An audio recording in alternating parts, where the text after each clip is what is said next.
প্ৰাক্তন সদস্য তথা অধ্যক্ষ শ্ৰীযুত মোহন গগৈ ডাঙৰীয়া,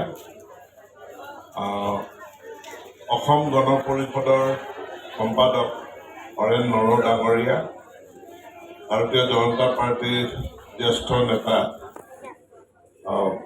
পানীৰাম বৰা ডাঙৰীয়া, ডম্বৰু বৰা ডাঙৰীয়া, জিলা পৰিষদৰ ভাৰতীয় জনতা পাৰ্টি গণশক্তি ADPৰ সন্মিলিত প্ৰাৰ্থী জ্যোতিপ্ৰভা পেগু ডাঙৰীয়ানী, আঞ্চলিক পঞ্চায়তৰ সদস্যা ললিতা কুম্পাল পেগু ডাঙৰীয়া,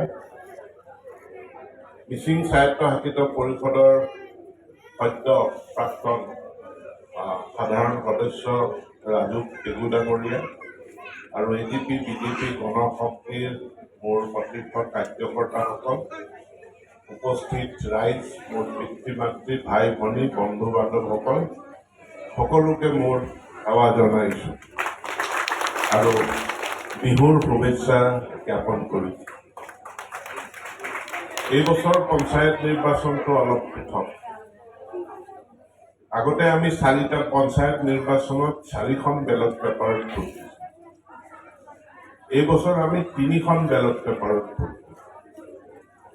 আগতে আমি ৱাৰ্ড মেম্বাৰকো ভোট দিছিলোঁ আৰু গাঁও পঞ্চায়তৰ সভাপতি এজনকো আমি নিৰ্বাচিত কৰিছোঁ।